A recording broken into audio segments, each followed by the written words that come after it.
we're up to episode 71 now. We're getting close to 100. We've got to do something special for 100. Yeah, looking forward to that. It's probably coming up, in a few months' time, maybe? There's 2 a week. 15 weeks, I'd say. 3 or 4 months, yeah, something Might like be that. perfectly in time for the end of Origin as well. We should time it. yeah, that'll be nice. Yeah. It's only been 2 days. We had Anzac Day, but a lot has happened since Anzac Day. A lot has happened, yeah.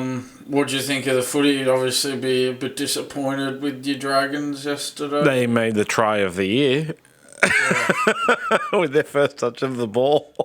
I'll tell you what, and they look good at that stage. They look good. It was they scored the first try of the game, had that 6-0 lead, and then ended up conceding 10 tries for the game. Yeah, the loss of Suli right at the beginning, and then Eisenhuth having to move into the centres left that side of the field open for the easiest of attacks. Eisenhuth clearly wasn't capable of defending in the centre position, and obviously he was the best choice they had. And when you got guys like Joey Manu carving up, they sent all the traffic down that one side. Sam Walker had probably the game of his life. It was disappointing, but I have no expectations, so it was fine. I tipped against the Dragons. I did too. I really wasn't. I mean, I tipped the Roosters, but I did it with hesitation. I thought the Dragons were a chance going into that game, just conceding those 10 tries at 60 points. Yeah, it's pretty disappointing. All in all, they've had a better than we expected start to the season, but they want to bounce back from that. That was a pretty big hiccup there yesterday. Yeah, well, it looks like when they lose, they get smashed. When they... Oh, producer John wants to come in and... Sorry, I'm paranoid. It's not no audio. Just let me check this. Just paranoid. We're going to leave this in here. He's checking the audio on the thing. I was too focused on the meeting thing. Can I get a test from you there? Testing 1, 2, 3. Perfect. That didn't happen. That totally happened, and we're going to keep that in there.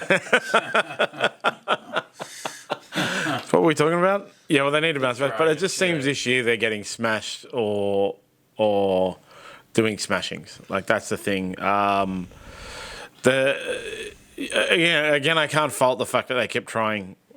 They kept trying. They scored, 2 late-ish tries. 18 points is respectable unless you get beat by 60. Yeah. I mean, all in all, they are 4 wins and 4 losses, and as a whole, that's better than what I would have expected from them after 8 games. But yeah, that was a worrying defeat. You talk about their manner of losses. They lost 38-0 to the Dolphins, 46-24 to the Cowboys.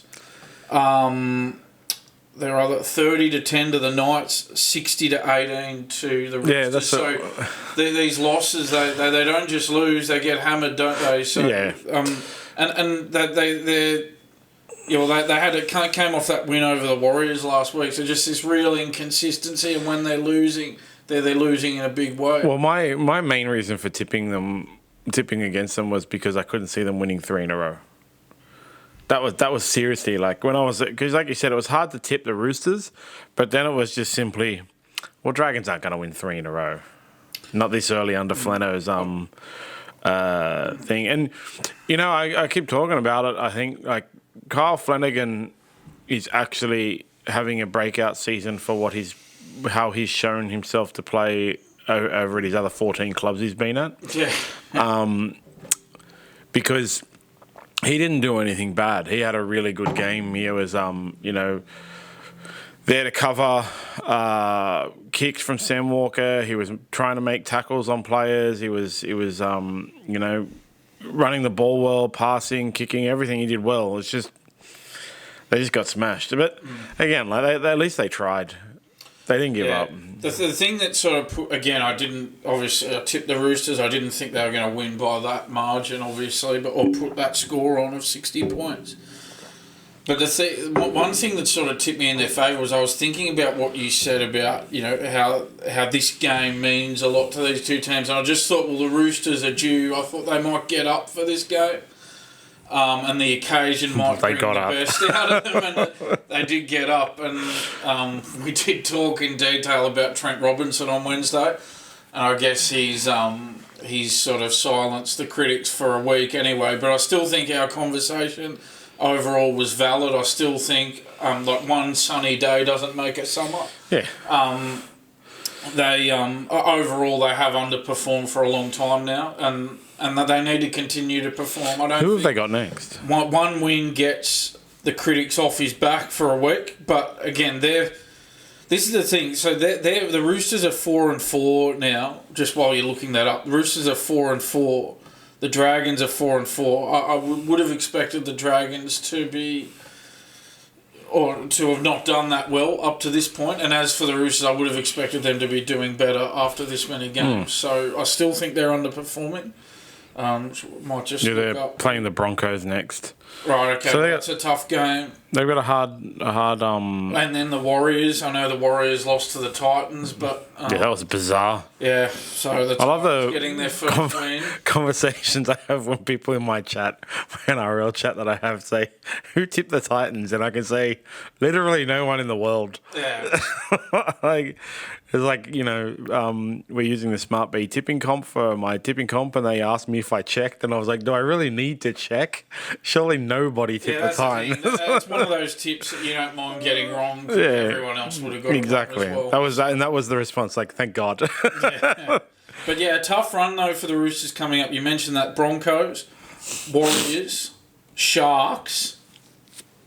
It's a few tough games. So while they had a good win yesterday, they need to, keep their foot on the accelerator here. The Roosters. Yeah, they might. They got to really try and put it on the Broncos. The Broncos are sitting around the same position right now.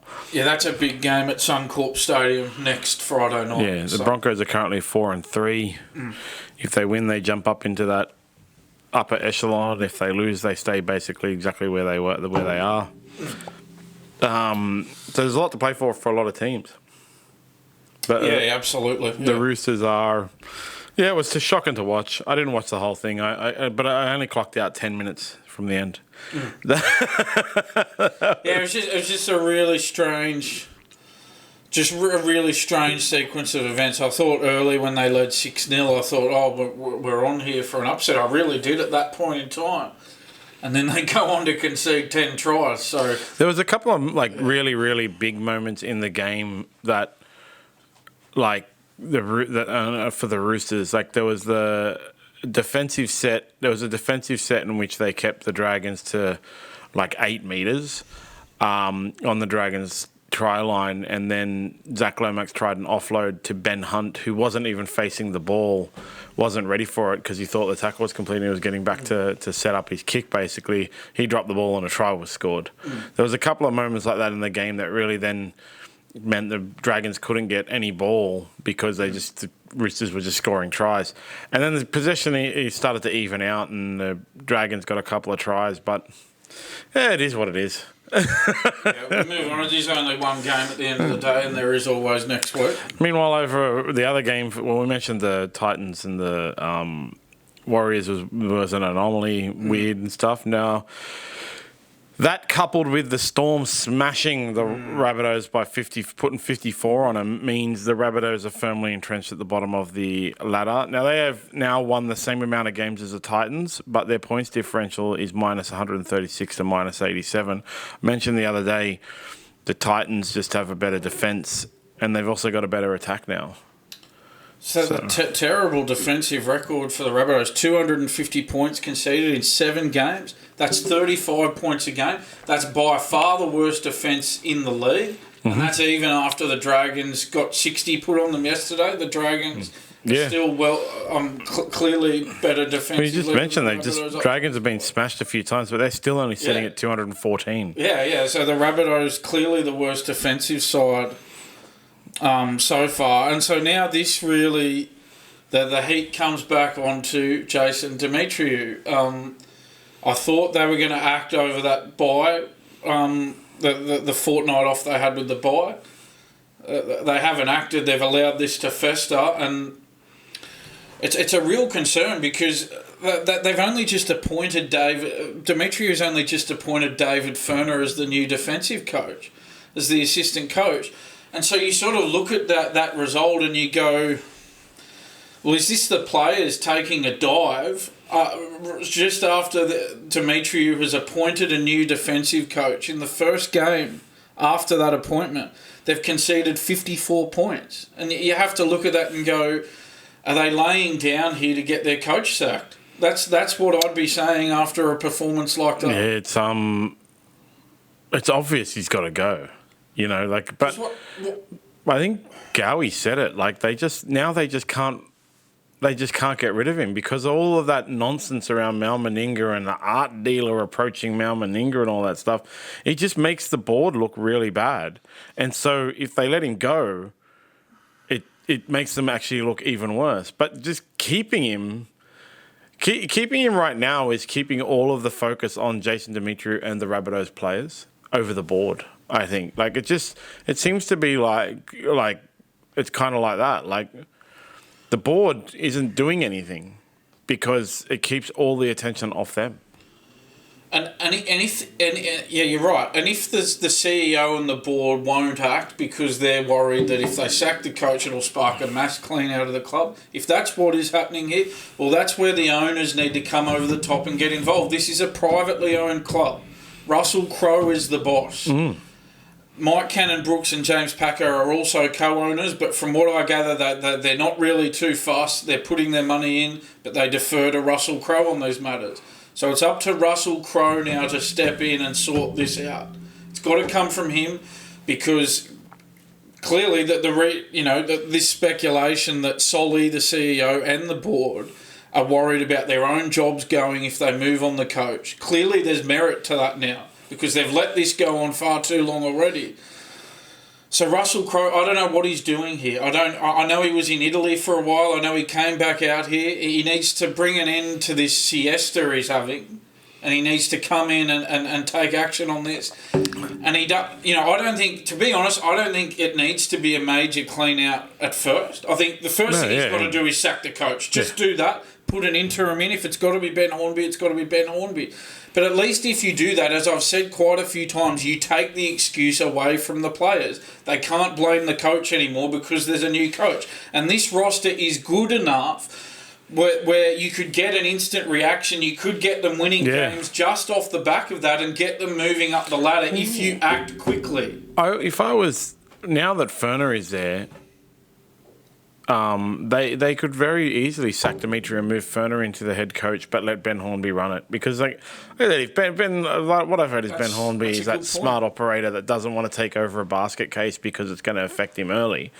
He only wants to take over something that he's confident he can do something with. So letting Ferner come in, and Ferner doesn't care. He's been around forever. He coached the Raiders. He coached the Raiders, and I think David Ferner probably. He probably wouldn't have expected to get another head coaching gig anyway. So if you were to give him the gig, as you've suggested there, it would just be a bonus to him. Yeah, exactly. So, like, he doesn't care about his record. He hasn't looked for a head. He hasn't been even in the conversation for a head coaching gig since he got sacked by the Raiders like 10 years ago or whatever. So yeah, having him move in and then like they could do to protect Ben Hornby, he could help mentor a little bit more. See an immediate improvement. Right, they still have to write the year off, but they can. Then they've got, 8 months, 7 months. November the season starts. The return to training is the year starts for football clubs. So they got 7 months, 6 months to sort out and decide what they're going to do for the coach. But it can't continue. They got the Panthers next week. Yeah, like if the Storm did that to them, what are the Panthers going to do to them? This is the thing. I mean. What do we know at this stage? Well, we know that there's a clear disconnect between the coach and the players at this point. We don't know, again, we don't know who is at fault. We don't know if the players are at fault. We don't know if the coach is at fault. But we know that they're not listening to him. They've only won 5 of their last 20 games. So they're not listening to the coach. So there's only one decision to be made here, and that's to sack the coach. Exactly. It's got to be done. They can't just let this continue. And watching the post-game press conference last night, It seemed to me, watching that, that Cameron Murray wants the coach to go because he did nothing to defend the coach. He said nothing. And I know he defended the coach in the midweek media session that he had. But the post-game press conference is a different forum. It's a bigger forum. There's more media there. If you really want to say something and be heard, you say it at the post-game press conference. That's the big media gathering. And Cameron Murray, all he said was a reporter right at the end of the press conference just said to him, look, are you on board with the coach? It was something like that. Are you on board with Jason Demetriou? And Murray said, yeah, I'm on board with him. It was hardly a ringing endorsement. He could have used that forum to say a lot more to defend his coach. And so watching that, my takeaway from that was, well, Cameron Murray wants his coach to get sacked. Again, I've said it before. Sometimes it's not what you say, it's what you don't say.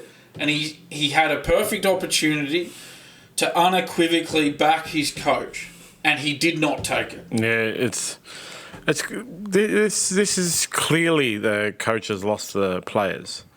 Whether it's over Latrell Mitchell and Cody Walker and all that kind of stuff, but it's clearly... Yeah. And whether the coach is in the right or in the wrong, or the players are in the right or in the wrong, I don't think that matters anymore. Yeah, you can't, on round 8, sack 30 players. No.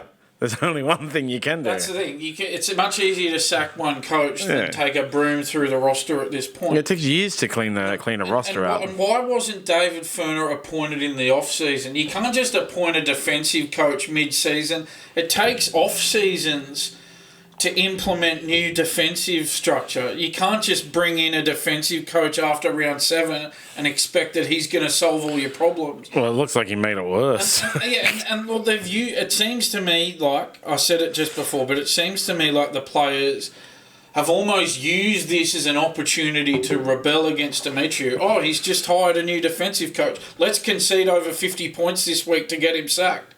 That's how I would view that in hindsight. Right, yeah, it's they play the Panthers. They play the Panthers on what day is it? I think. Good luck with that. It's on Thursday. Oh, is it? Okay. Yeah, as well. So it's a primetime game. It's a Rabbitohs home game. Panthers are gonna, if the Storm put 54 on them, Panthers are gonna put the same on them surely. You could, the week ends on Sunday night. We could come in on Monday and he's gone. But if he's not, it's still weird. Like every week now, when we come in on Monday and Demetriou isn't gone, it just gets weirder. Yeah, that's the thing. It's good for us. Yeah, but it's not great for Souths at all. It's just bizarre. And yeah, Latrell is out again for that game. Yeah, and then he comes back the week after. Like, are they waiting for that? Yeah, well, given his early form this season, I wouldn't be waiting around for that. This is just... We'll have to see what happens on Monday. Yeah, this is just... It's just getting from bad to worse. It's Friday today, so, yeah, Monday we'll see what happens. But if I don't come in on Monday and we're talking about Demetriou's finally been sacked, it's just going to be weird again. We're going to have the same conversation. It's just weird. What are they doing over there? And that performance came... They've conceded 54 points, coming off a bye where they had a fortnight to freshen up. And it's Anzac Day, the occasion and the freshen up of the bye. And they dished that up. So if that doesn't tell you that the coach needs to go, I don't know what else It's will. Pretty funny. We look at the Dragons, they got smashed, got 60 points scored on them, and you look at the Rabbitohs and they got 54 points scored on them. And there's two very different reporting lines there. Yeah, but it's because overall this year, given where we thought the Dragons would land, they're doing well. All right? They had a major, and they try. They had a big hiccup yesterday, but overall, you would say that they're performing above expectations. Because they're 4 wins, 4 losses in a team we thought would struggle to win many games at all this season. The Rabbitohs, on the other hand, are 1 win and 6 losses with that bye as well. Yeah. This is a team that I had them in my 8. A lot of people had them in their 8. So they're at the other end of the scale. They're performing well below their expectations and ability. And... yeah, it's just... to be honest, I think watching that press conference, Demetriou, to me, looked like somebody who was over trying to save his job at this point. Yeah. He looked like somebody who was so frustrated that it's almost as if, I'm not saying that he wants to get sacked, but I'm saying that I think once he gets sacked, he'll be relieved.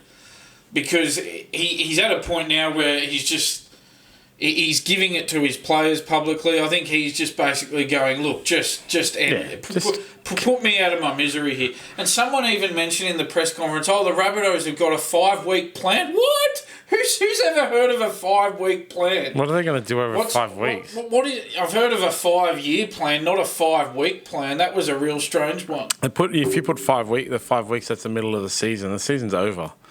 Unless they're going to do a Kalen Ponga Newcastle Knights. 1 win, 6 losses after 7 games. They can't make the 8 now. So that's the thing. If that was why they were hesitant to sack the coach, riding off their season, well, the season's gone anyway. That's what they have to do. They have to ride off the season. And that's the thing. I think, if anything, I'm not saying that they're going to make the 8 if they sack their coach. But if anything, it could spark a run of form because, as I've said, their excuse will be taken out of play. Now they have to try. Yes, they won't be able to blame the coach anymore because the coach will get sacked and they'll have to aim up. So I think that while either way, I don't think they'll make the 8. I think they'll go better under an interim coach than they will if Demetriou continues that. Yeah. Continuing with the Rabbitohs, why were they dressed as the Bulldogs yesterday? Well, was it the Bulldogs or was it the Cowboys? It looked like the Cowboys to me. They had the Bulldogs' colours though, like that was the thing. It had like that Cowboys design anyway, but it looked strange, didn't it? On Anzac Day as well, and I know that they had some partnership with the Navy, the Navy, and I know that was their thinking behind the design. But gee, wouldn't it be better if these teams just stuck to their traditional strip on Anzac Day? Well, I love the Roosters one. The Roosters one, they wear the sky blue, and it has sky blue because it has the history. They couldn't get the dye during the war. That's how they honour the Anzac thing by they play in the colour they had to play during the war. And the Dragons will always wear the. I actually didn't know that. Yeah, that's what I was like. So, and then the Dragons will wear their big red V, but then decorate it with some Anzacs and poppies and stuff like that. It's actually like a really funny thing. Another thing on that die, like the Newtown Jets were the last team to ever have to not wear their jersey in those foundation teams, and it was like a few years ago when they were the Roosters feeder club, and they went over to New Zealand, and their luggage was lost, so their jerseys didn't come, and they had to wear a Roosters jersey, and it was the first time in their history had ever had to wear a non-Newtown Jets jersey. Okay. Like they're not their colours or whatever. So, yeah, but that's why. Like that's why it's sky blue, and a lot of people used to question it, but they explain it every year because you have to remind everyone. But that's what it is. Like, but the Rabbitohs dressing as like wearing blue and white, which is in no way part. They're the what is it? Myrtle and red and green. I don't know. Red and green. Yeah, I thought it. Yeah, I thought it. You thought it looked like a Bulldogs jersey. Personally, I thought it looked like a Cowboys jersey. And the Brisbane Lions in the AFL as well. Well, I thought I'd just bring the AFL in as well. They wore a Guernsey that was pretty much all white last night, and it just didn't look anything like the Brisbane Lions, and I didn't like that either. I prefer these clubs playing on Anzac Day. I know they have all different strips. I know they want to sell more merchandise by creating different jerseys. But on Anzac Day, just straight down the line. I mean, I know you mentioned what the Roosters did, and that was good. That was well-meaning. But the Brisbane Lions strip looked terrible, all white. And the Rabbitohs strip looked terrible as well. The Roosters one has a reason that goes back to exactly what the Anzac Day and Anzac spirit is all about. During, I don't know if it was World War I or World War II, during the war, they weren't able to use the dye, so had to actually play in that colour. And that was it.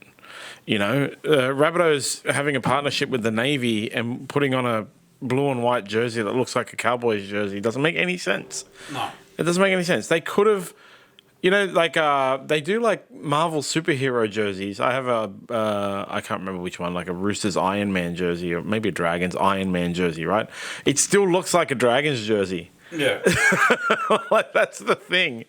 That's what designers can do. They can make it still look like it and still give it looks like Iron Man as well. It's got the thing in the middle, the arc reactor and stuff. Like I mean, when you're watching your team playing, you want them to look like your team. You don't want them to look like another team. Even the Bulldogs jersey now, I think there's too much white on it and not enough blue. It looks like a training jersey. The Bulldogs home jersey, there's too much white on the design. These teams really need to just get back to, the bare basics as much as possible, especially on Anzac Day. It's pretty funny, actually, when they wear those heritage rounds and they wear their first jersey, and that's the ones the fan, like, you get all the comments. I loved watching them look like their heritage. They all love it. So why wouldn't you just do it all the time? I love that. The Dragons obviously have the Steelers and the Dragons. Steelers were solid red, Dragons are the big red V.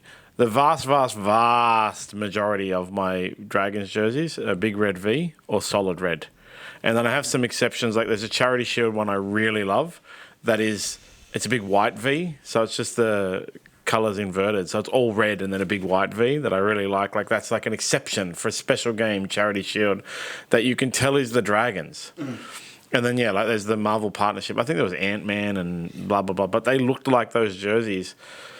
I love the way the Dragons run out in the big red V basically every week. The Dragons stuck to the basics, and I think they had those poppies on. That's what they always do. Yeah. But they do it every week. But that was an example of how you should do it on Anzac Day. Keep your main design and have the little poppies. They've never changed in the past 100 years or however long they've been around. There's just a big red V, and they just keep with the big red V. And every time they have to do a special jersey, they put a big V on it. Yeah. Then they got the Steelers, and so now they have two kinds.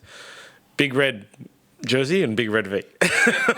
But you can always tell who they are. Yeah, absolutely. And I also don't like it when I think the club should really stick to that heritage looks. That's the thing. If you're gonna muck around with your jersey and create different strips to sell more jerseys, if that's why you're doing it, well, don't do it on Anzac Day. Do it in some other round that's of much lesser interest than the Anzac round. The Anzac round, you stick to your tradition, you stick to the basics, and you want to look like your team. Yeah.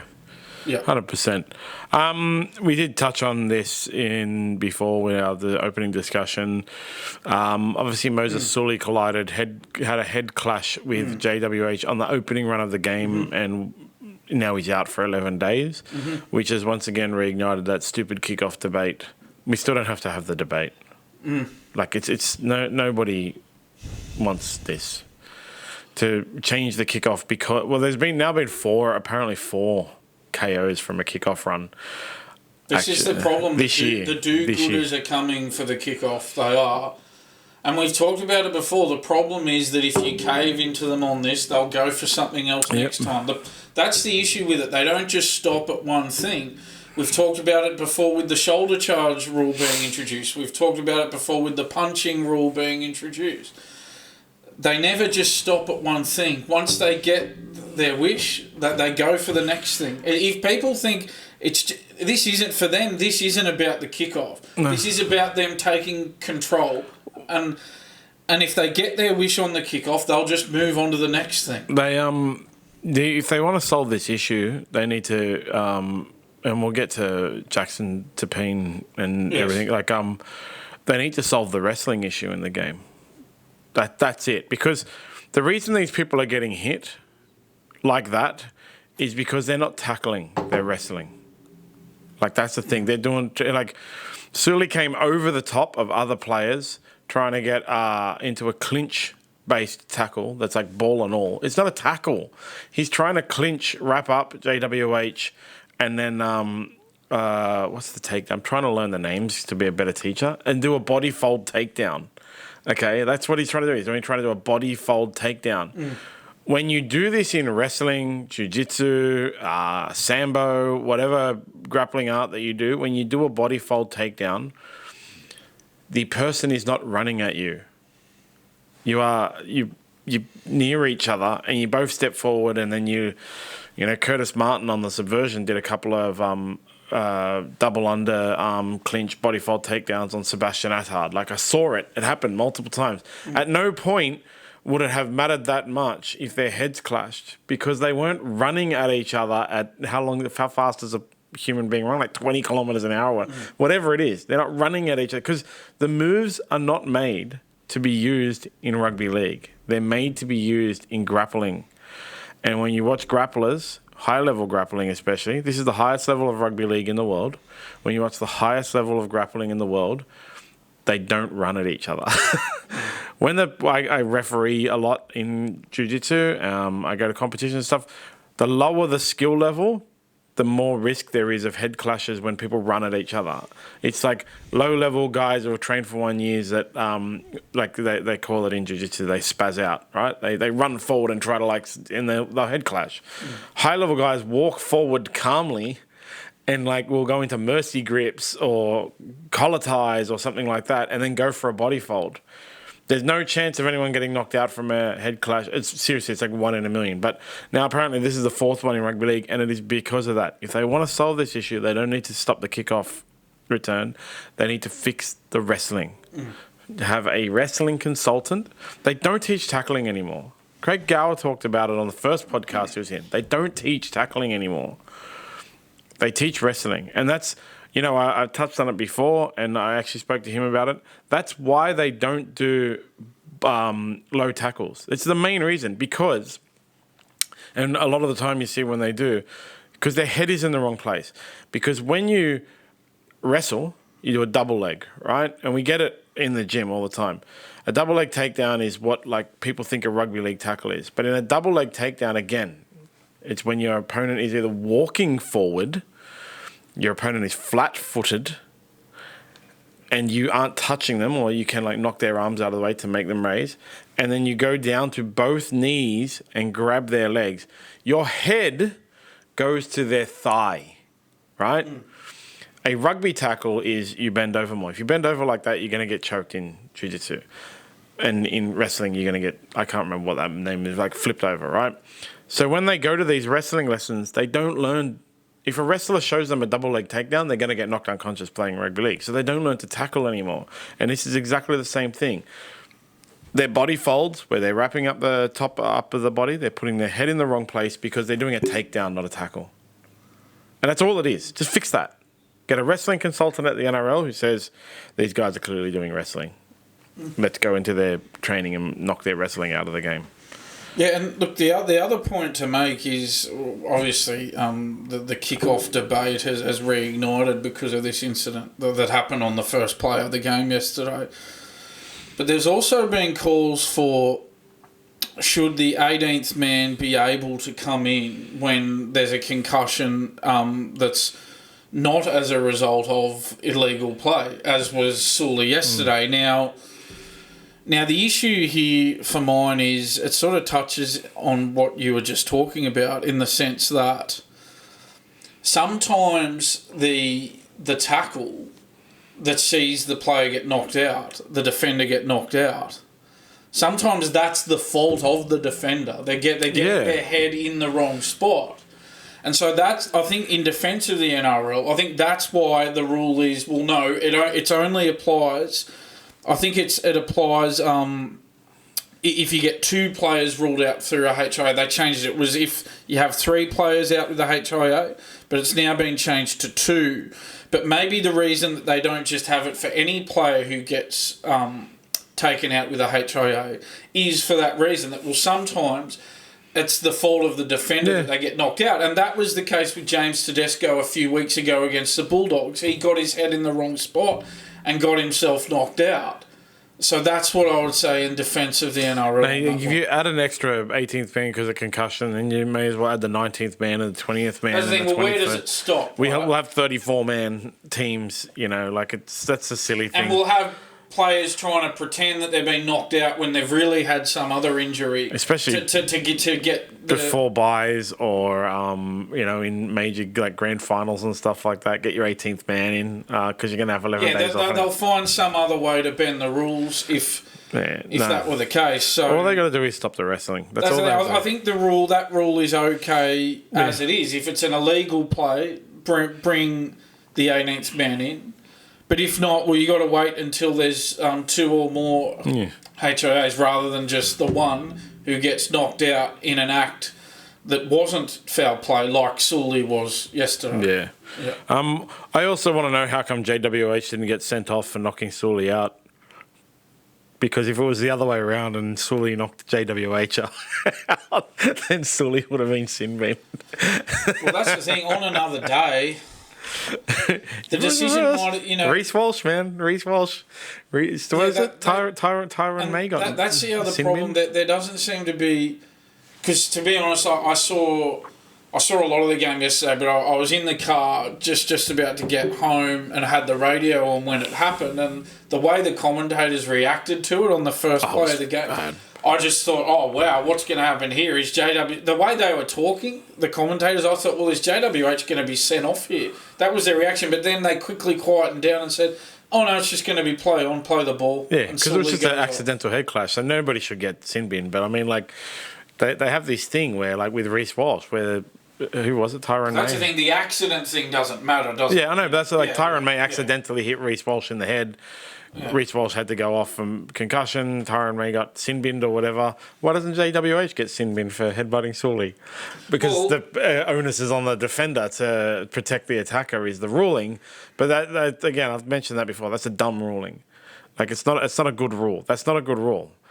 Because what if two of the same team, like I've always said, what if two of the same team accidentally head clash? The onus is on both defenders to protect the other defenders as well. It doesn't make any sense to me. JWH should have been sent off for Moses Suli headbutting him. Sent off. Sometimes that can be a bit of an omen for the rest of the game, can't it? Like Suli going down, getting knocked out. It just gives you that feeling that it might not be the Dragons' day today, even though they did score the try of the year to go up 6-0. But they broke that defensive line was completely broken based on that. On another note, Dale Finucane's made the decision to medically retire. I don't even know where he plays now, or did play. He was at the Sharks. Oh, yeah, that's right. Yeah. He's been there for a while. Yeah. And there's been a few medical retirements in the past, I don't know, like 10 years, like quite a few of them now. And there's been a couple where the players then went on to play in other leagues and things like that. I hope Dale Finucane, wish him all the best, and I hope this is a legitimate medical retirement. But, remember Greg Inglis medically retired and then went and played somewhere else, or signed with the Timberwolves or whatever they were in Canada. Can't remember, but then that team got closed down because of COVID. I believe Sam Burgess also medically retired, but then played again. Maybe. I might be talking around in my butt there. I can't remember. But there was a couple of them like that went and then signed with other clubs after medically retiring. I'm just having a look at Burgess here. Last played for the Rabbitohs in 2019. Did he play for anyone else? No, he didn't. So I think he also signed for the. Maybe it wasn't him. He might have signed for someone and not played. I'm not sure. Yeah, there was a couple of players who played for that Canadian team that used to play in the English Premier League. Yeah, Toronto Timberwolves. Wolfpack or something? Something like that, yeah. I don't know why I think it's Wolfpack. Yeah, Wolfpack. Yeah, I think Sonny Bill. But then they closed as well. They closed down because of COVID, and so a couple of players that signed with them didn't end up playing for them, and I'm pretty sure Greg Inglis was one of them too, who was medically retired.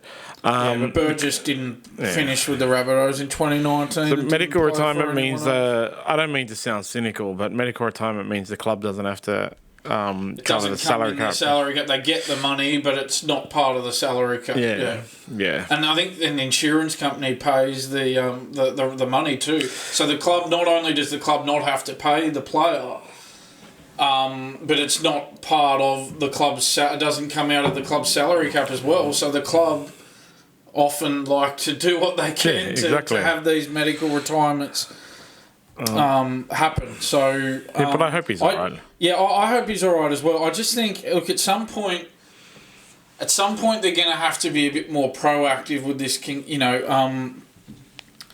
I don't, I think they're going down the wrong... As we've talked about the kickoff before, I think they're going down the wrong path there. But there just seems to be a lot of reactionary... There's just... They're reacting to everything, all right, his concussions have gone up into double digits now, so let's retire. But the concussions have happened to him. They've happened. So, a lot of this with the concussion, a lot of it's just obviously them making it look like they're doing something about it so that they don't get sued. They need to suspend them for longer. They do. When you get knocked out, you get knocked out. That's the thing. Once you've been knocked out once, unless you recover properly, you're going to get knocked out earlier. So that's why in boxing, in combat sports, they will they suspend them for an extended period, sometimes up to 180 days. That is 6 months. You know, sometimes they suspend fighters for 180 days.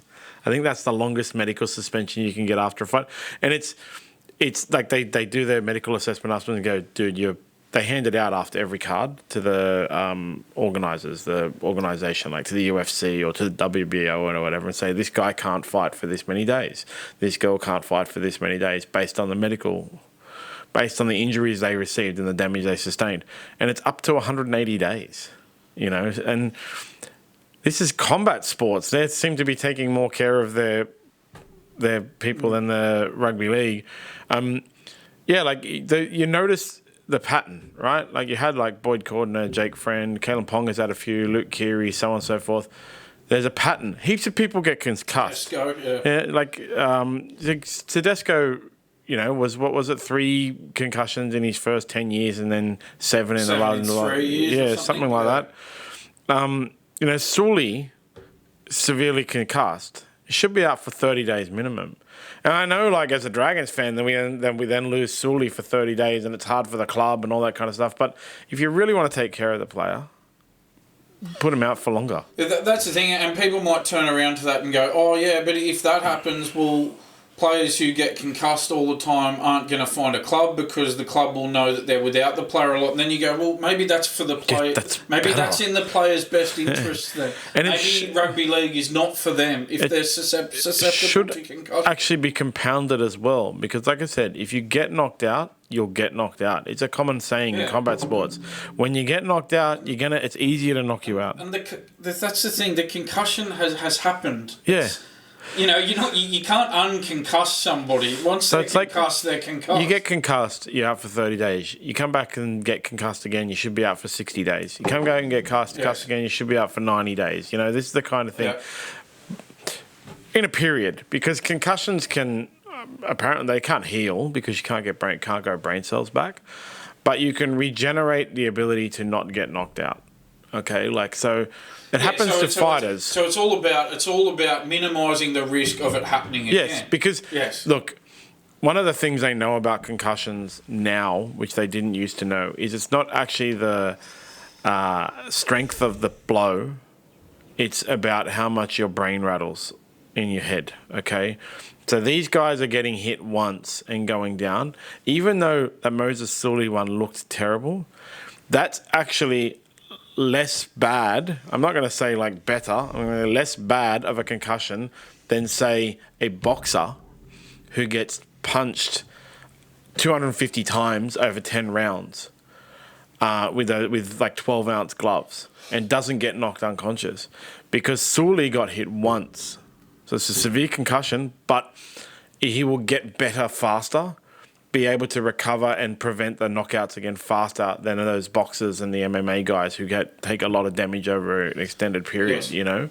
Yes. So then that's why it's like, all right, 30-day suspension. My thing, if I was in charge of it, would be 30-day suspension immediately for Moses Suli because he was knocked unconscious, right? And then for 2 months after that, if he gets knocked unconscious again, it'll be a 60-day suspension for that one.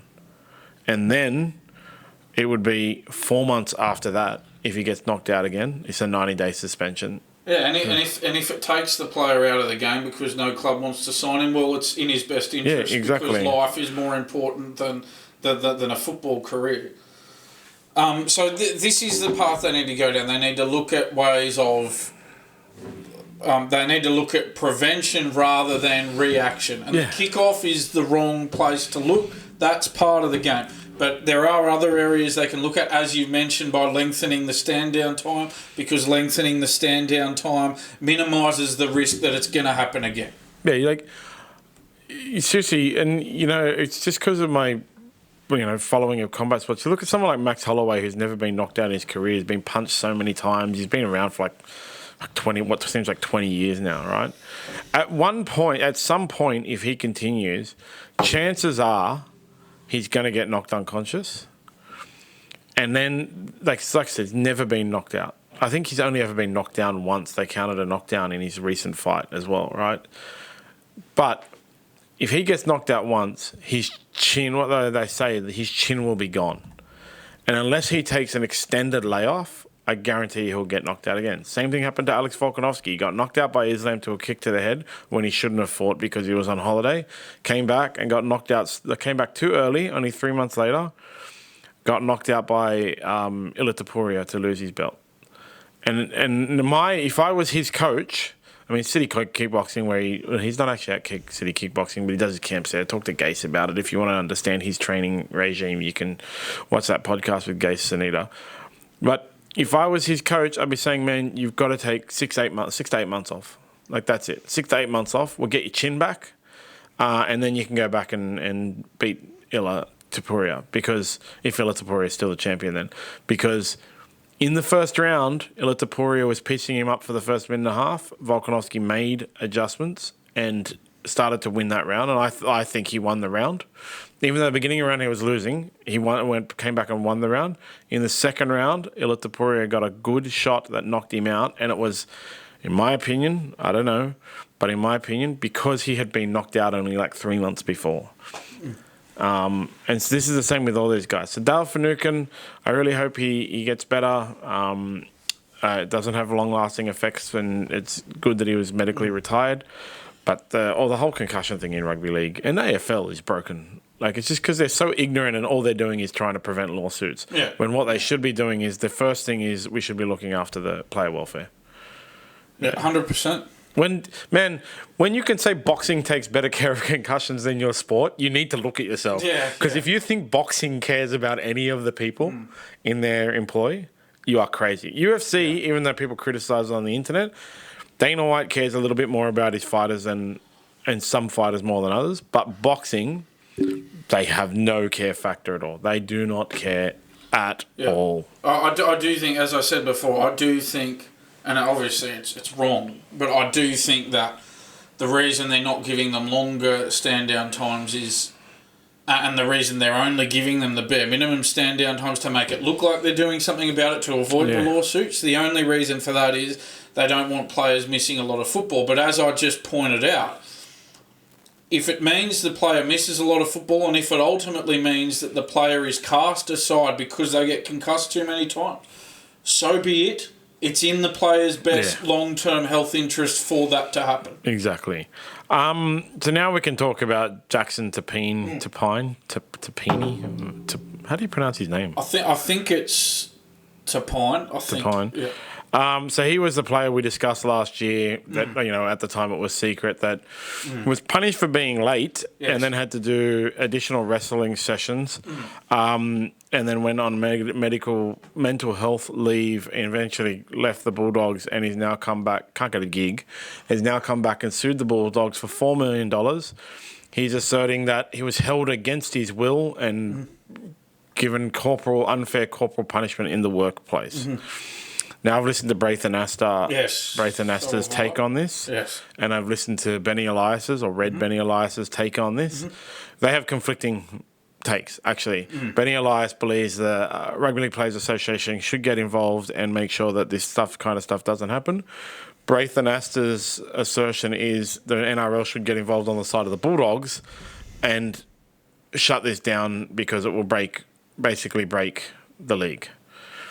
The thing with it all is, from my perspective, is it's a mental health thing. Like, he's got the mental health. I can't comment on the mental health of Jackson Topine, know. I can comment based on experience, lots of experience, eight years experience on wrestling for 2 hours. Now, the main thing I am concentrating on for all of this, and my opinion on it, is the information I have is it was an hour and a half wrestling session, okay, which is a standard length of time for a wrestling session. It was out at Smeaton Grange, so Rob Whittaker's, I'm guessing Rob Whittaker's gym, Gracie Humata Smeaton Grange, where they do wrestling and jiu-jitsu. hour and a half wrestling session, and then because Topine was late, he had to do pin from the knees, 30-second rounds against 30 teammates, which is 15 additional minutes. Just yesterday, this is a professional athlete, okay? Does strength and conditioning, has nutritionists, has constant training. So he had to do an hour and 45 wrestling session. Yesterday, on Anzac Day, I did 2 hours. I'm a 44-year-old, semi-fit, dad bod kind of guy. 2 hours of straight jiu-jitsu. All resistance. So all of it was that last 15 minutes. 6-minute rounds, 1 minute off for 2 hours. The hardest one was against a 130-kilo black belt, who is a black belt in judo and in jiu-jitsu. And I spent literally 6 minutes underneath Big Gabe. He's a world champion as well. 6 minutes underneath Big Gabe. That was the hardest one. I had to fight brown belts. I got beat up. I had to fight some white belts, and I got to beat them up. I didn't beat them up. I'm not that mean, even though I have a reputation for being mean. But only from the physical point of view, 1 hour and 45 minutes of wrestling is not. I mean, it's hard. Every single person walks away from a 2-hour open mat sweating and out of breath. And I went home and relaxed for the rest of the afternoon because 2-hour wrestling session. It's hard. But if a 44-year-old, and Big Gabe is 60, he told me yesterday, 63. 63-year-old can do it. A professional rugby league player can do it. And it should have what they have to do is nothing to do with it. And that's my main gripe with it on the internet, actually, is a lot of people are commenting all about how I can't believe that anyone would make that's too much wrestling and so on and so forth, and they don't understand wrestling is so hard. I encourage everyone to come to my gym, and I want to do the Bulldogs challenge. I'll do an hour and a half of wrestling and then 30-second rounds. Seriously, I'll do it. I won't have any problem with it. And every single jiu-jitsu guy and wrestler that I know, they're all like, yeah, let's do the Bulldog challenge. And I don't want to make light of Jackson Topine's mental health, but everybody talking about how difficult the wrestling is, they have no idea. Absolutely no idea. So that's my rant about it. Yeah, fair enough. There's a few points that I want to make about it. The first one is we're looking at Jackson Topine's career. He had 3 seasons at the Bulldogs, finishing last year, only played 16 games. And now we're in late April of 2024, and he doesn't have a club. And he's probably someone who's gone, well, I think I'm cut loose. I don't think I'm going to get a gig anywhere else. And he's gone, well, all right, I want to make some money out. I want to make financial gain out of this. And as a result, he's making this claim about the club. You can't help but think that, given the sequence of events, 16 games in 3 seasons, and then we get to 2024, doesn't have a club. He's clubless.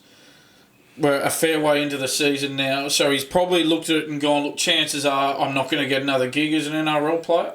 I'm going to have to go and find another career, which he can do. He's only 22 years of age, plenty of time. He's got the world at his feet. The world is his oyster. But it just feels like he's gone, right, well, I'm never going to play again, so now I'm going to make some money out of this. You can't help but feel like, again, we don't know all the details, but you can't help but feel like there's some opportunism in this on his part. Oh, he's probably got one of those park bench Better Call Saul type lawyers who's like no win, no pay on him, in his ear. And I think what works against him as well is the fact that he's the only player doing this. It's like, well, if this was a major issue, where are the other players backing him up on this? He's the only player making this claim at this stage. I mean, there may be more in the future, but at this stage, in terms of what we know now, he's the only player, the first player, to make this claim, and this will be a landmark case, of course, as Braithen Astor and Benny Elias were talking about on NRL 360 the other night. So those are 2 points I think that need to be made. But the other point that I would like to make, which is on the other side of the ledger, is that you talked about Braithen Astor's take on it before. Now, Braithen Astor pointed out that Topine actually showed up to training the next day and said, oh, well, how bad could it be he turned up the next day? But in Topine's defence on that, Look, sometimes you just don't know what to do in that situation. Yeah. Sometimes you need time to think about your next move. If you're in a job or whatever where things aren't going well, and you're not enjoying it, maybe you need a bit of time to think about your options, and you don't want to make a split-second decision to just not show up to training the next day. You need time to take stock, have a think about what your next move is. So that's what I would say in retort to what Anasta said there. I'd say I don't think you can hold the turning up the next day against him, because he probably needed more time to think about his next course of action. That statement is entirely based in ignorance, because in the most extreme, people who are raped at work keep going to work. Because, as you say, you don't know what to do. Yeah, but there's, That's why I don't comment on the mental health of Topine. I don't know. Like, you don't know what to do. You don't know what he was feeling. Yeah, it's my main gripe is solely around the people talking about the difficulty of the wrestling without having actually ever experienced that. And, but I totally agree with you. Like, Braith and Nastas really missed the mark with that one. Because if you feel like you've been assaulted, which, Jackson Topine may feel like, as I said, don't know his mental health, I don't know the motivations, nothing like that. Feels like he's been assaulted, held against his will, and all that kind of thing. There's a certain element of PTSD and things like that come with that. Where you don't know what to do, so you just keep turning up. That's your day to day, so you just keep turning up. And people, like I said, people who get raped at work keep going to work because they don't know what to do. You don't know what to do, and so that's like to not show up to your place of employment.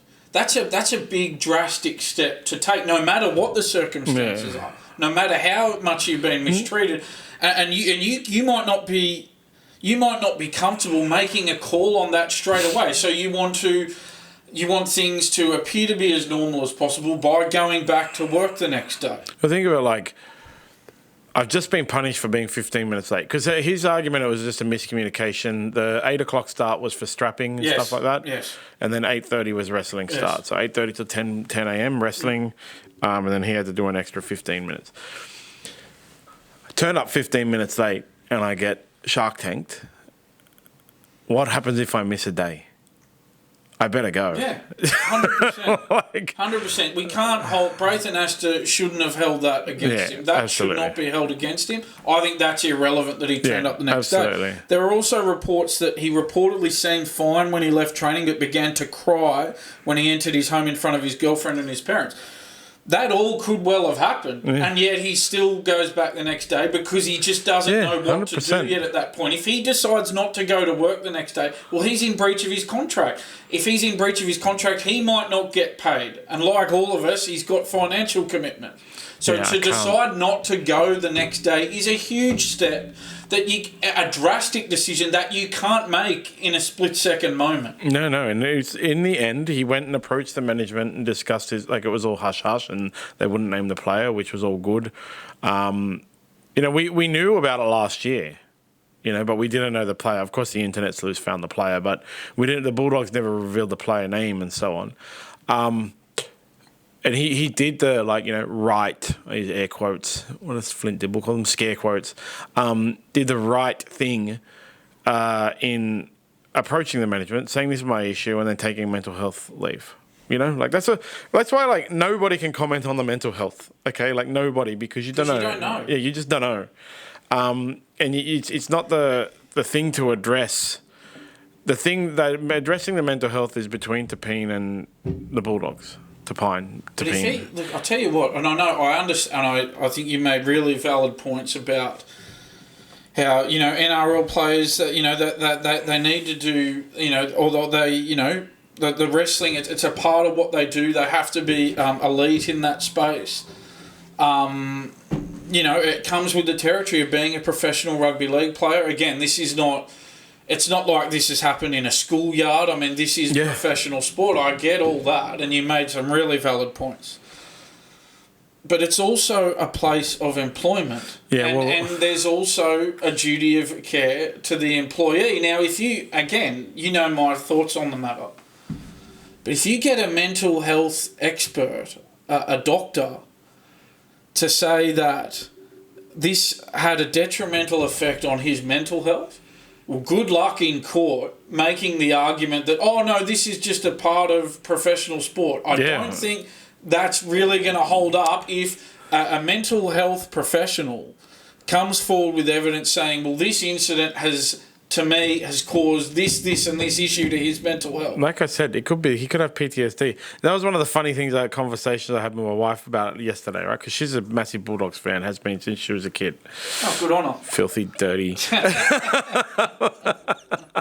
But she did the same typical thing as a lot of fans are doing. Oh, how weak is he?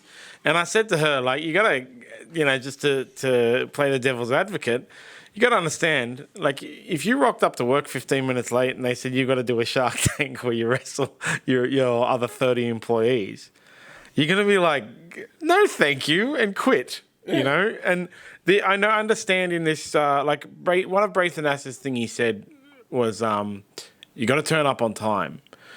There's a lot to do with it about your teammates. I'm not quoting him verbatim, but there's a lot to do with that with your teammates, because if you don't turn up time to training, then they won't trust that you'll turn up on time on the field. Meaning, like, when you're throwing that pass, when you're doing that kick, when you're making that tackle, they won't your teammates. So you lose trust in your teammates, and they all go through those punishments for not turning up on time because of that.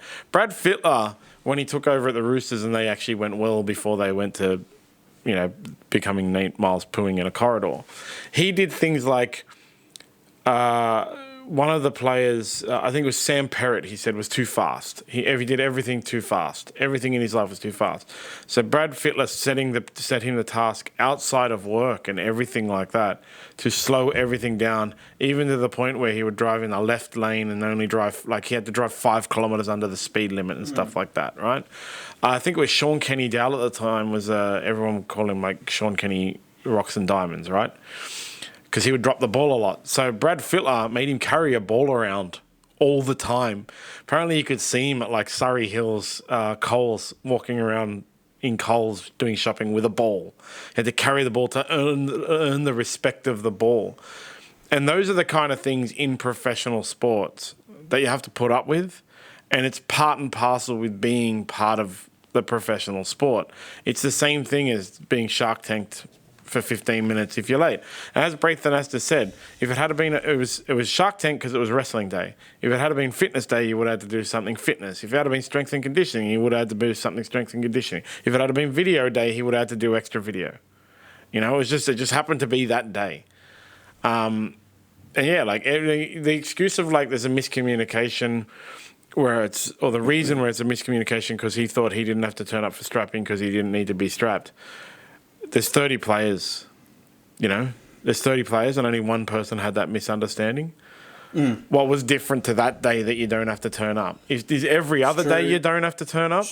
True. But could this cause and I get it seems that these wrestling punishments or whatever for turning up late, it seems that that's there in part, among other reasons, in part as a deterrent to turning up late. Don't turn up late. It sucks to be Shark Tank, I'm telling you. Yeah, don't turn up late. This is what will happen to you. But so my question would be, well, do they need a different... That's a deterrent.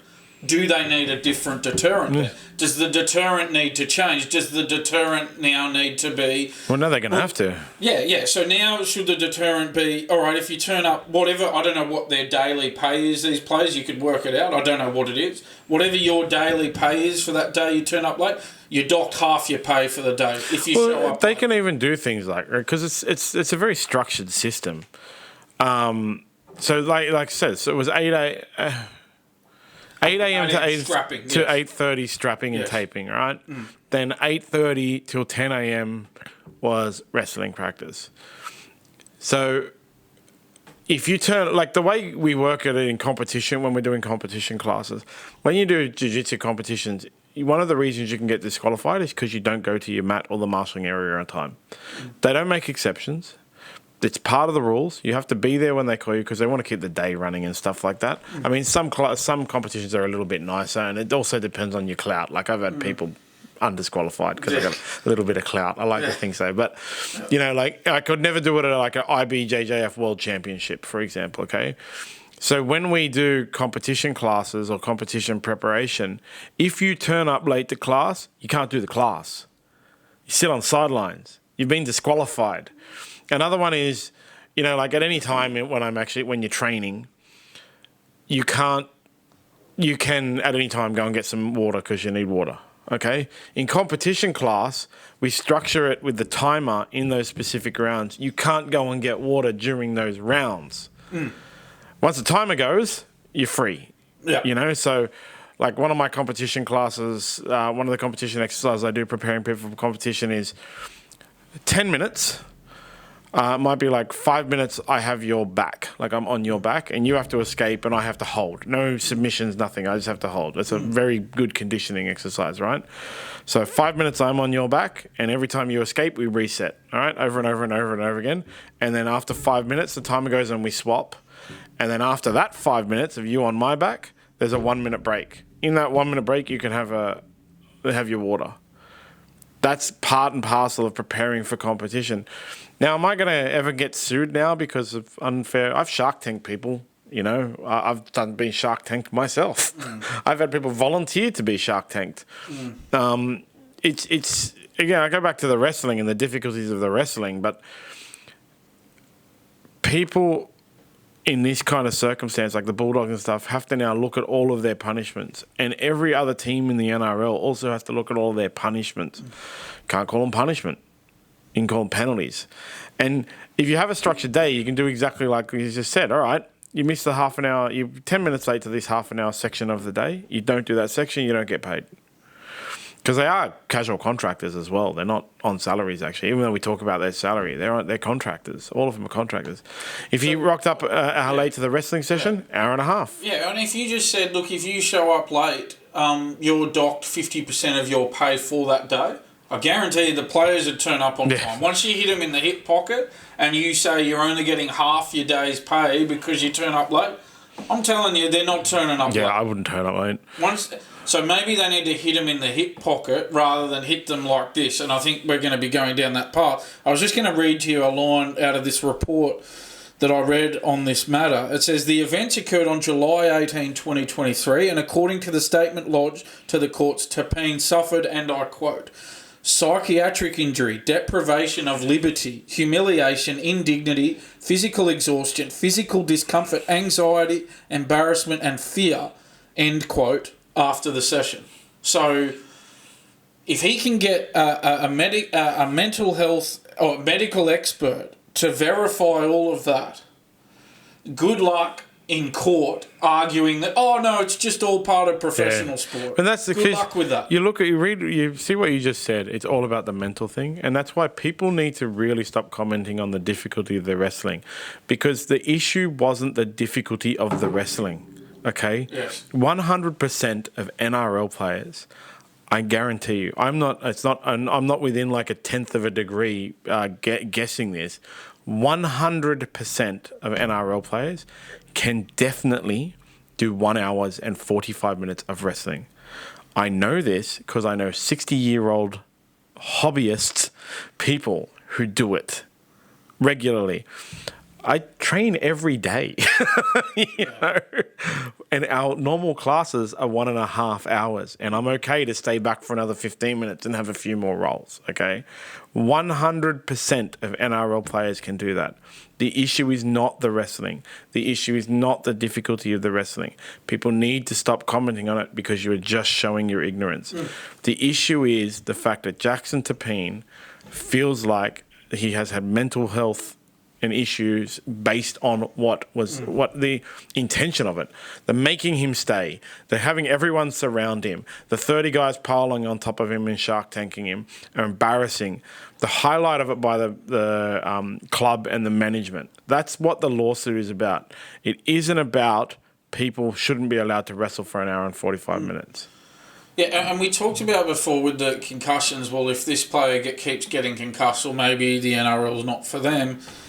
And maybe this is the same category. If Jackson Topine is feeling this way after this wrestling session, well, maybe the NRL's just not for him. Yeah. And maybe we're at the right outcome here of him not being in the NRL anymore. Because it does seem like that if he's reacting this way to what you've said is just a standard wrestling session for these players, well, then the NRL's just not for him. He's just not cut out for professional sport. That's okay. That's fine. He's a 22-year-old young man who can go and do whatever he wants. The world's at his feet.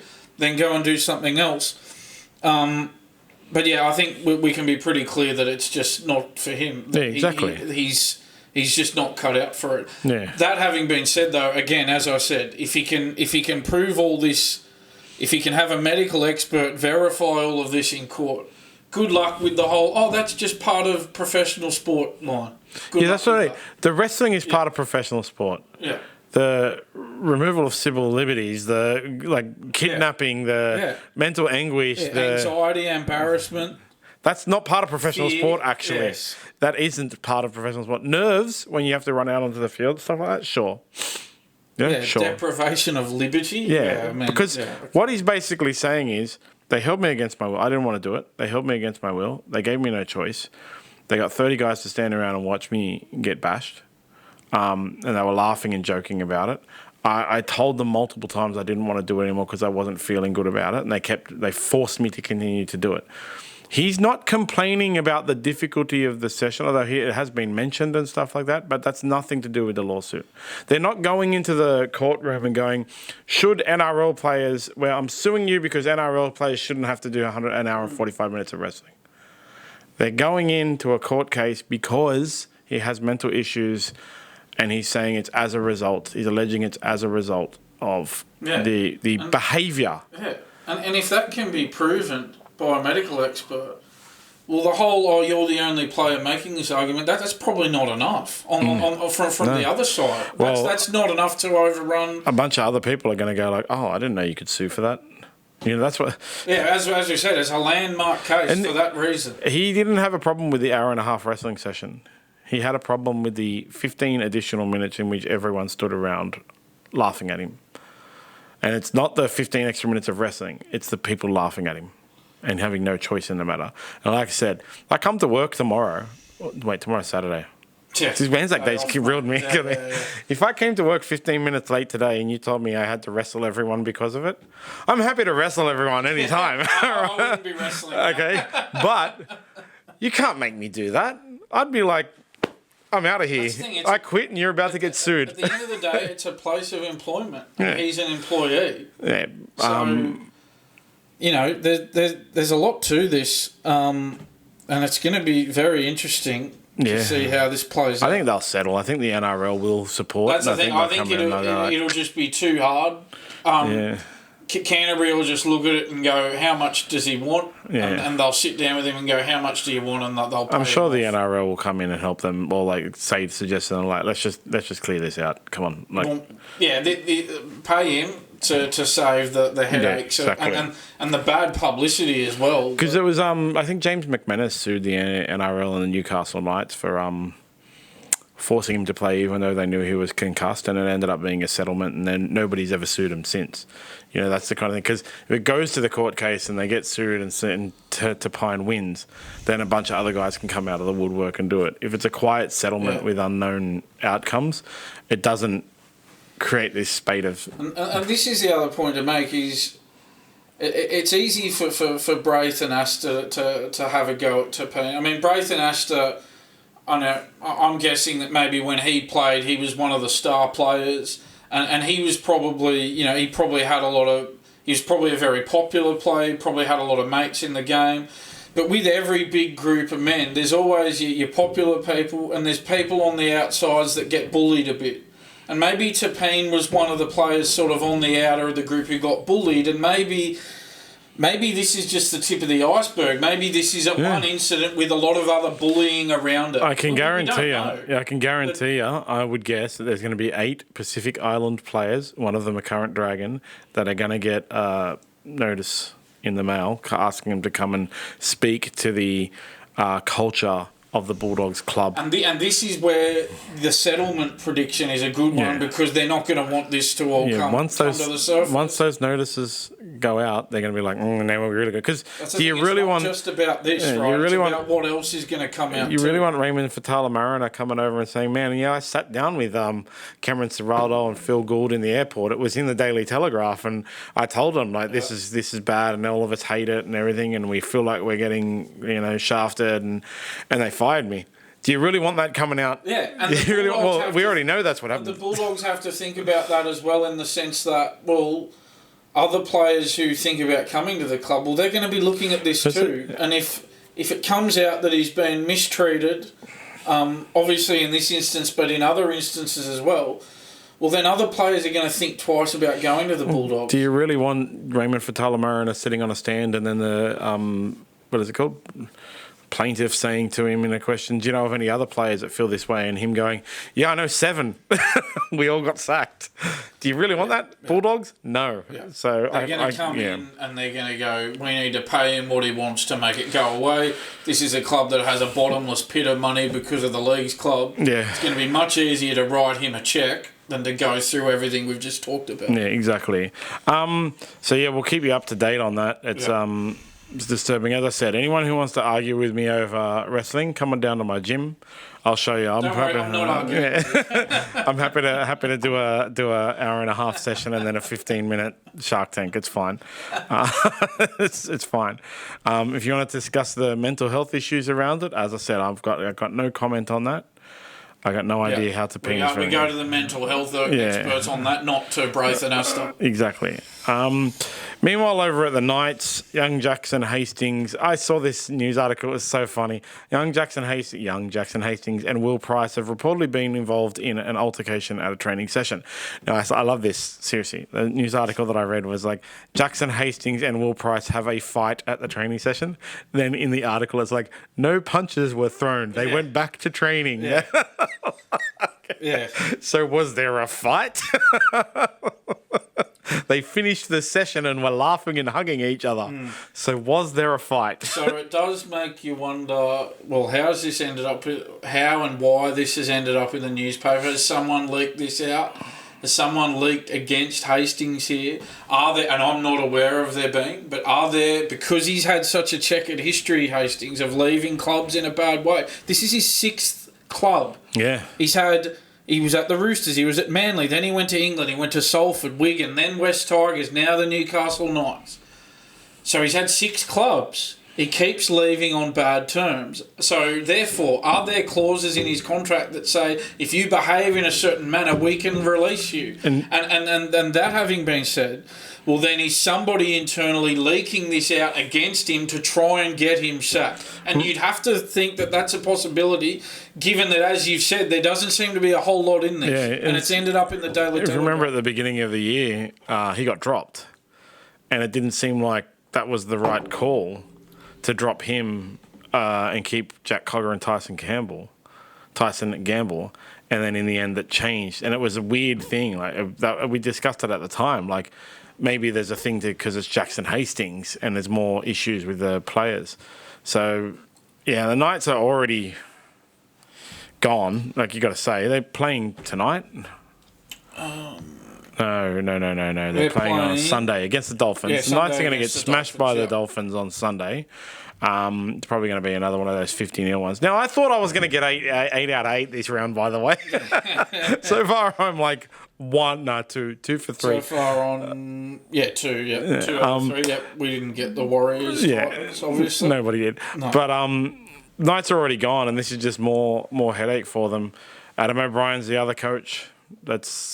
If the Knights go on a run of really, really bad losses, there's a massive danger for Adam O'Brien getting sacked in the middle of the season, just like last year. He was going to get sacked in the middle of the season. He was like, everybody was writing his obituary, and then Kalen Ponga saved his job. Yeah, without There's Kalen Ponga, he's gone now. Yeah, there's no Kalen Ponga there to save his job this time. Yes. And more drama with Jackson Hastings just makes more and more drama at the Knights. It makes the coach look more and more bad.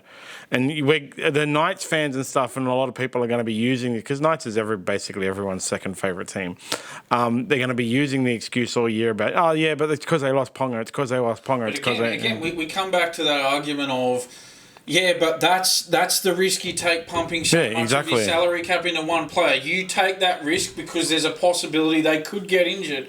And so if it happens, well, you need to take some heat on that in the sense that, well, nobody asked you to spend all this money on this one player who's been injured. So, you need to wear the consequences of it if that player goes down with a long-term injury. But they're going to use that as an excuse. They always do. But of course they will. But they should be called out on it if they do. Adding in other things like Jackson Hastings having a fight. And this is the thing. My word of advice to other clubs in the NRL and in England, that if it ends badly here with Jackson Hastings at the Knights, don't sign him again. Yeah. It's happened that many times now that... Well, the Bulldogs need a halfback. No. Please no. Please no, mate. He can go to the Titans as well. If it happens this many times, it's not worth it. Seriously. Don't sign him again. My thing with every single player that gets cut right now is go to the Bulldogs or Titans. Because the Titans need anything. In all honesty, if Jackson Hastings does get cut, he should go to the Titans because the Titans need something. They got to win, but yeah, they need someone. Surely not even the Titans would fall for it. He's not the answer because, as we've said, it looks... And again, we don't know all the details of this. We don't know who's at fault. We don't know what people's motives are in and around this. But what we do know is it seems like a bit of a beat-up. And what we do know is it's ended up in the Daily Telegraph. So how did it get into the Daily Telegraph? Titans could take him free. If I was a Jackson Hastings manager or any club that needs half, I would put him on year-to-year contracts. Because he always goes good for a year. He's always good for a year. And you'll get that from him because he won't have many options because of his checkered history. And then the next year, there's always issues. So, yeah. Anyway, we'll see how he goes. I expect the Knights to just sit down at the Titans Rabbitohs level for the rest of the year now. Yeah, they'll disappear. And there'll be more and more news, it looks like, that's just going to destabilise them. Yeah, once the Rabbitohs actually sort themselves out, I think the Knights will be the next club under the blowtorch and maybe the Eels as well, the way they're going. Yeah. Speaking of the Eels, ex-Eel, he played for the Eels, right? Blake Ferguson. Yeah. I forgot that he played for the Roosters and he won premiership there, yeah? He was there in 2013, right? Sure he was. I'm just going to check that for you right now. Blake Ferguson's still running around in bush footy, but after just one game, he's been released. He did play in that 2013, right? 2018 premiership. Oh, okay. Wasn't there in 2013, but was there in 2018. Where was he in? Oh, he was at the Raiders in 2013, yeah. Oh, okay. But he was part of that Roosters premiership in 2018. So premiership winning centre winger Blake Ferguson, occasional fullback. Winger, yeah. Has been, released by his bush footy club. Yes. Only one game. Was he that bad? Oh, it's to do with behavioural issues, yeah. So we go from... No, when I say is he that bad, I mean, it's Blake Ferguson. He wasn't that bad on the field, but I'm sure... The Curry Dragons, what did they expect signing him, He's just Jackson Hastings, all wrapped up but worse.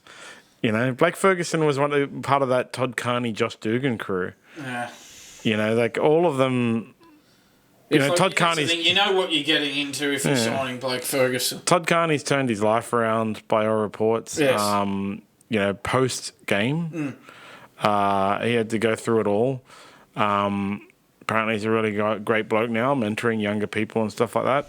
But if Blake Ferguson's still going, I don't know what's going on with Josh Dugan. He's not involved in the game in any way that I know of. But Blake Ferguson is... In all honesty, he was kind of the worst of them because he was, to me on the outside, to people on the outside, it seemed like he was just tagging along for the ride. But then when he got away from them guys, he continued. So really it was all part and parcel with him as well. And as you said, what do you expect? Yeah, you signed Blake Ferguson, he's had a checkered history. and it hasn't ended well. It's no great surprise. And I would have thought, he's going to find it hard to get a gig anywhere at this point in time. But man alive. I think he needs to retire and go the Todd Carney route. That's probably the last we're ever going to hear of Blake Ferguson. Yeah, quite possibly. And just lastly, we pay respects to Terry Hill, who tragically passed away day before. I think it was Wednesday, yeah. It was the day before. Day before, yeah. At the young age of 52. Unfortunate for his family and every fan. Yeah, it's tragic, isn't it? Yeah, he's a great player. I actually, I got the chance to meet him. I did some work at 2GB when he was on 2GB briefly, and I got to meet. Obviously didn't know him well. I met him a handful of times. And he seemed like a really nice bloke. So it's just a real, it's a really tragic story. Had a great career, played for New South Wales, played for Australia. 246 first grade games. South, East, West, Manly, West Tigers, and then went back to Manly. As I said, New South Wales and Australian representative. 15 origins for New South Wales, 8 caps for Australia. Won that 1996 premiership with Manly as well, retiring in 2005. And you remembered him as a great character of the game. Who could forget his hilarious skits on the footy show? So this is just a really a sad story. The sudden passing of a great of the game and a great man as well, a nice bloke. So it's just tragic. It's terrible news for the game to lose such a great of the game so young. Only 52. That's very sad.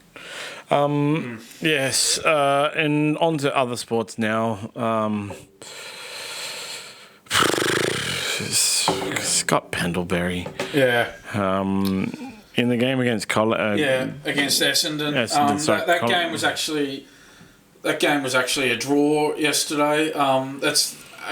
There's only been 2 draws in the Anzac Day game between Collingwood and Essendon. The other one was in 1995. The other one aside from yesterday. That was actually the first year that this game was played between Collingwood and Essendon on Anzac Day. So there's a little fun fact for you. Scott Pendlebury has been seen swearing during the national anthem. I think he was he was a bit taken aback by there were some fighter jets flying directly over the stadium, formation of fighter jets, and he's dropped the F-bomb there. It's just really disappointing. For a player of again, he's an older player. Not that it's excusable for a player of any age, but he's an older player. Like, come on, it's Anzac Day here, and it annoys me because the AFL, they're so PC that they make themselves look, morally superior on all these meaningless issues just to be PC. But when we've got an actual meaningful day that they're honouring, that this happens. Anzac Day is not some meaningless PC cause that the AFL goes on with all the time. It's a meaningful occasion. It means a lot to this country. And surely if you're a player of his standing, you can go one national anthem without dropping the F-bomb. Why wasn't he singing?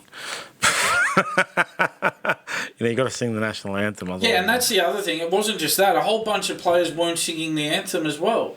So maybe they should worry about having their players not swearing during the anthem and singing the national anthem on Anzac Day before they worry about every other PC cause. Been on that field many times, and they've probably done that flyover many times, and it's just stupid that he would swear during it. Just an idiot, man. Some of these guys are just such idiots. Like, really, just idiots. The IPL's still going on. Dave Warner wants to play in the IPL, the T20 World Cup. He might not, though. And good luck with that because Ricky Ponting has dropped him. Yes. The Delhi Capitals coach himself, Ricky Ponting's made the decision to dump David Warner. And interestingly, he was replaced by fellow Aussie Jake Fraser-McGurk, who's actually been going really well. Made 55 off 35 in his debut knock, Fraser-McGurk. He made another half century as well, blasting it off just 15 balls. And And in place of Warner opening the innings, he made, I know 23 might not sound like many, but in a 2020, if you can get 23 off 14 balls at the start, it's not too bad. Hit 2 4s and 2 6s, Fraser McGurk. So, yeah, so now we're wondering if will Warner be there for the T20 World Cup. Fraser McGurk himself could be a candidate to replace him at the top of the order. Warner and Steve Smith don't have teams, but will they be in Australia for the World Cup? Daily Capitals aren't going well. They're coming 6th. And I think it's only the top 4 out of the 10 that go into the finals. So Ricky Ponting's obviously got to do something. They've won 4, lost 5. Yeah, he's got to do something, and Dave Warner looks like the scapegoat. Yeah, well, you're not going to drop David Warner lightly. Yeah, exactly. And look, his form's not great. Only made 37 runs across 4 innings. So it's no wonder Ponting had to take action, and especially when you got someone in the form that Fraser McGurk is, if not only is Warner out of form, but there's a really capable replacement, you really can't blame Ponting for making the call. Definitely. And just closing up now for sports. Yeah, it looks like Rafael Nadal's not going to play the French Open. I'd say if he doesn't play the French Open, that's the end of his career. You'd have to think so. Look, yeah, I mean, he said that the quote from Nadal was, I will not play in Paris if I am the way I am now. If Paris were today, I wouldn't take to the court. That's the reality. I will only play in Paris if I feel capable enough to compete well. Look, what has happened since that story broke is he has taken to the court in Madrid and he has won his first match there really easily. He won 6-1, 6-love, but that was against a 16-year-old wild card. So how much we can read into that, I really don't know. What we can read into is that he is going to have a rematch against Alex de Minaur in his next match, and that was after de Minaur beat him in straight sets in Barcelona. So we are going to know I don't think we can read too much into that easy win over the 16-year-old wild card, but we can read a lot into the match against de Minaur. So on Monday we will talk about that and see how that one goes. I would say that's going to make his decision probably if he gets smashed. If de Minaur dusts him up. Yeah, then... That's the thing. If he can't get up for the French Open, if he doesn't play the French Open, then come on, that's it. Yeah. You know, and I love him. He's one of my favourite athletes of all time.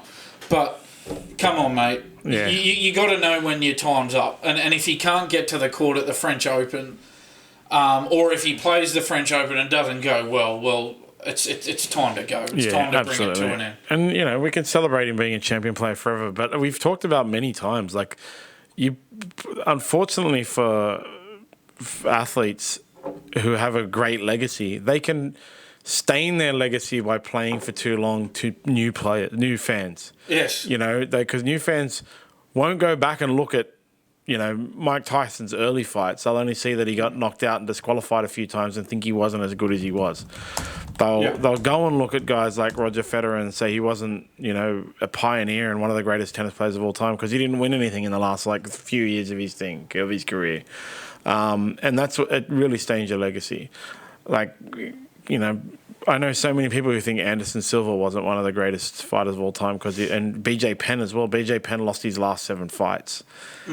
Devastatingly, but he was one of the first people to win championships across 2 divisions and things like that. One of the greatest of all time. Yeah, but if I'm looking at Nadal's record, so he wins the Australian Open and the French Open in 2022, goes to Wimbledon, makes the semi-finals, where he had to pull out against Nick Kyrgios, and that put Kyrgios into that final against Djokovic, which Djokovic won.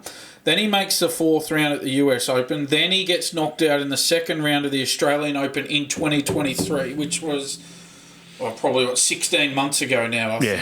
It's April. 15 months ago, yeah. 15 months ago. He has not played at a major since. Now, logic would tell you that, when he gets that injury after the Australian Open in 2023, well, that's your exit point. Yeah, exactly. To be absent at every major since then and still be fighting to get back. Look, good on him for trying, but I would have thought that 2023 Australian Open, that was the exit point. He's got the money, and that's the only reason these guys play now is for legacy. They're not playing for money, and you got to understand the legacy can be stained. I know it's hard. It's very difficult to leave professional sport. You see it all the time. Yeah. With Andy Murray, he came back when he shouldn't have, and all he's done is stained his legacy. Andy Murray used to be one of the big 4. He was never one of the big 1, 2, or 3. He never broke into the big 3. You know, in that period when there were the big 4, there was Rafa, Djokovic, and Federer, and all the time everyone was arguing over which one was better, and then also Andy Murray, and then there was Daylight, and then there was everyone else, you know? It was the big 4. Andy Murray is now, people see him, younger people especially see him as like a joke. Like, they can't believe he was ever that good. Yeah, and if we look at Roger Federer as well as a bit of a comparison, so Federer makes the semi-finals at the 2020 Australian Open. Then he doesn't play at the French Open that year. Wimbledon that year is not held because of the COVID pandemic. Doesn't play at the US Open. Doesn't play at the Australian in 2021. 4th round French Open. Quarterfinal Wimbledon 2021. Doesn't play the US Open. Then holds out until late 2022 and plays the Laver Cup. Same thing with Federer. He went too long as well. Logic tells me there, well, you go after you make the 2020 Australian Open semi-final. Yeah. Because after that, you were just lingering on for another couple of years. And Nadal's doing the same thing now. Yeah. This is 2 legends of the sport who have lingered on for too long. And we're going to see how Djokovic goes over the rest of the year, but he could go either way as well. And yeah, these but guys, to be fair to him, we're not at that point. yeah, exactly. Yet. You got to see how he goes. Yeah, he won 3 majors last year, but yeah. it was a bit of a worry that loss to Sinner at the Australian Open.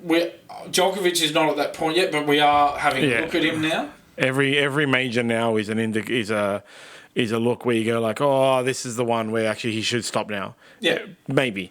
We'll see. I think we see how he goes until the end of this year. Yeah, exactly. And then we make our assessment. That's the decision he's got to make as well at the end of the year. Okay, I didn't do as well as I should have. It's time to go.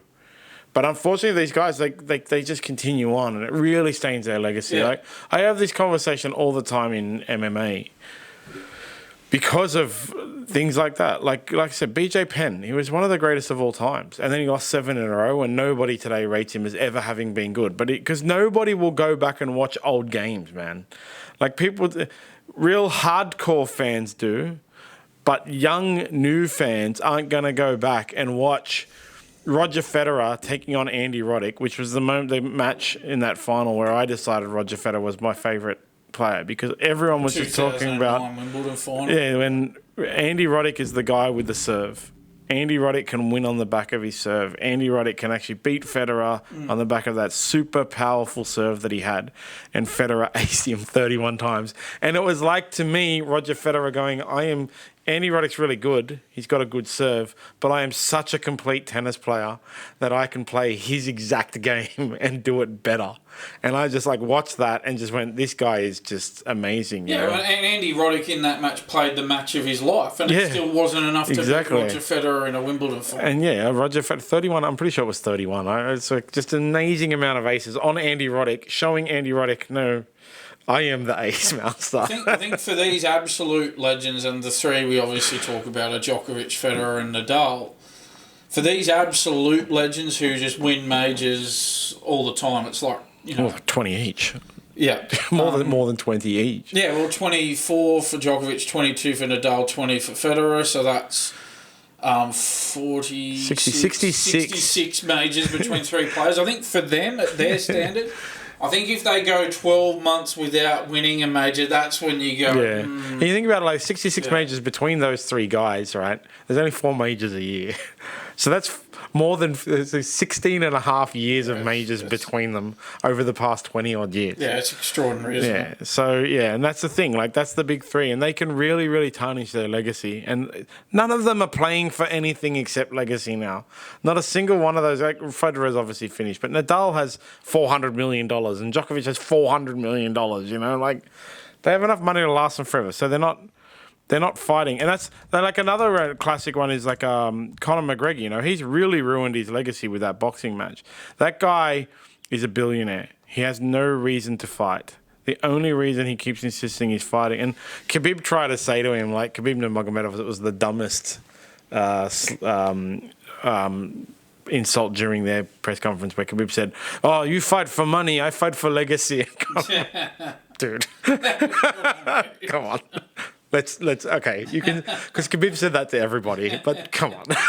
Okay, just dude. All right, calm that one down. All right, but Conor McGregor's only won 1 fight in his last 4 or something like that. And I even saw the other day a thread on Reddit that was I'm new to the sport. Was Conor McGregor ever actually any good? And everyone was saying he was overrated, he was crap, he was a blah, blah, blah, blah, blah. But, man, the guy won 2 belts. He was the first person in UFC history to simultaneously hold 2 belts.